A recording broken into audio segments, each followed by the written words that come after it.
Yo, so I'm back with another video. Wisdom teeth, all 4-hour fucking procedure. Was gone for 2 weeks. Couldn't even talk, but we back though. And today I'm gonna show you guys how to make a beat for BRYSON TILLER using a 90's sample, and it sounds like this.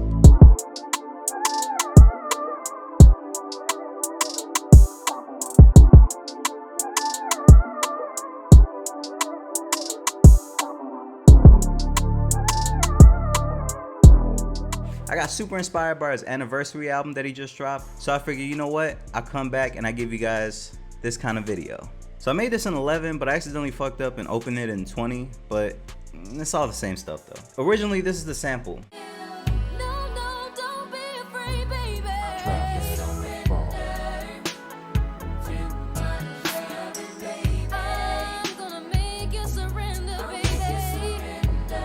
Super dope sample that's cut close, surrender. I know a lot of people have used this sample, so I figure instead of using the main part where it says surrender, I just figured, you know what, let me chop all the runs and different parts and then flip them into something completely different. So this is the first part.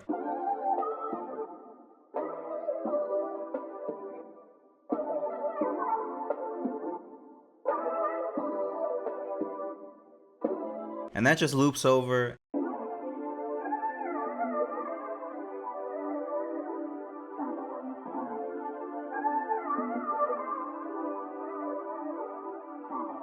This chop of the sample, it gives a lot of room, so I could really kind of finesse it. Pretty much just duplicated it and pitched it down.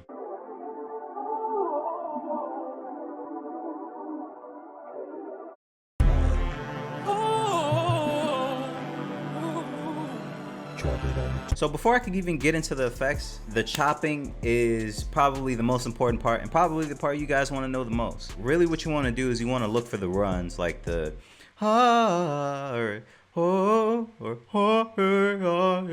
like shit like that, you know. I probably look crazy, but fam, if one of you guys could take this audio and flip that into a super fire beat, I'll give you a drum kit. Like, no bullshit. DM it to me and then we'll see how it goes from there. But to get back into it though, what you really want to do is you want to look for the runs, because if you're just looking for like the verse sections, it's not that it's not gonna be fire, but it's already predictable, and really a lot of the stuff that I was hearing in the album, they're runs, and the sample chops are runs. When it comes to effects, this is the chain. Put the reverb first. Flangus, this is what it sounds like with the low pass, and then a little bit of the lows cut.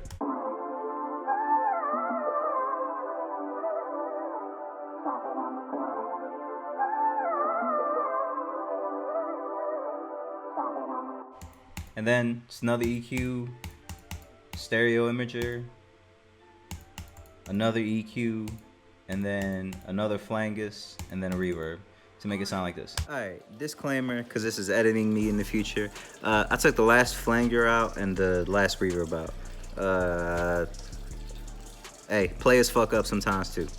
So you might be asking yourself, why do I have automation here? And really, I just wanted it to have two different types of feel. Sometimes when you have a repetitive sample, there's really no way to kind of give it different distinction other than the drums or the effects. And in this case, you know, I put a filter here, but it's a lot more open so you can hear it for the chorus.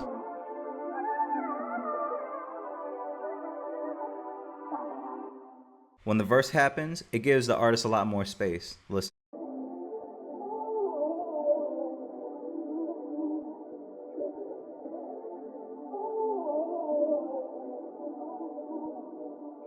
It gives it a lot more space because the filter is cut off a little bit more.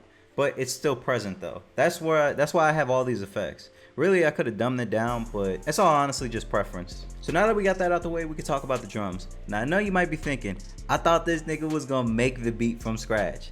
And I did, yo, but the screen recorder did not capture it. I was so pressed, yo. I'm still mad about that shit. However, I'm gonna still give you the gems though. So when it comes to the drums, really you want to keep these things simple. This tempo is at 87, so I didn't want it to be on some like super fast like trap shit. I really wanted it to have like a bounce, but also have that like groove to it as well. So to really like give that energy to it, I started off with the hi-hats and got real like, just real different with them.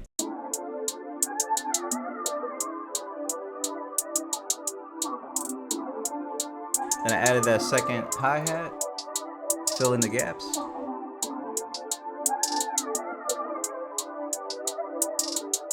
And that open hat.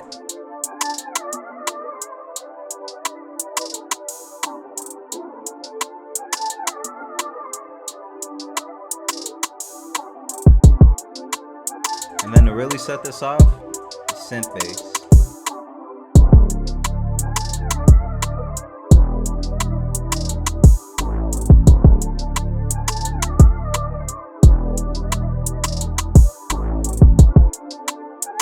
Really, this little situation right here is really an accident. I was recording and I didn't use my MIDI. I used the actual PC keyboard, and I accidentally, my knuckle hit it or some shit. So I decided to keep it in there.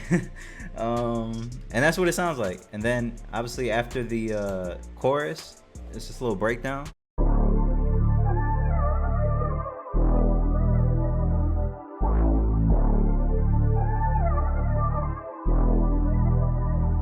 One thing I've learned is like you gotta give like people breaks and stuff.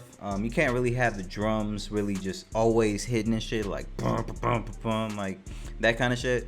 After the chorus, this can be whatever the artist wants it to be. So if he wants to add like a female's like voicemail or some, I don't know, some Drake shit, you know, or even talk on here or do some like extra runs, they can do that. Really what you're focused on is like the energy of it and making the drops at the right time. These drums sound super simple, like anybody can do these. However, it's the little drop offs and the little places that I like to put the drums. That's where this little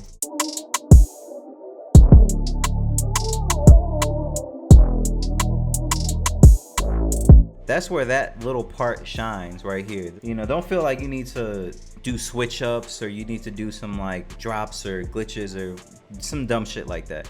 You don't need to do that. In all actuality, what you do need to do is just make sure you keep the energy. So when it comes to the arrangement, super simple, nothing too crazy. Mixing, obviously don't have a lot of plugins outside of this. And master channel, soft clipper, fruity balance. I had a filter on here, but I didn't use it. And then obviously Edison.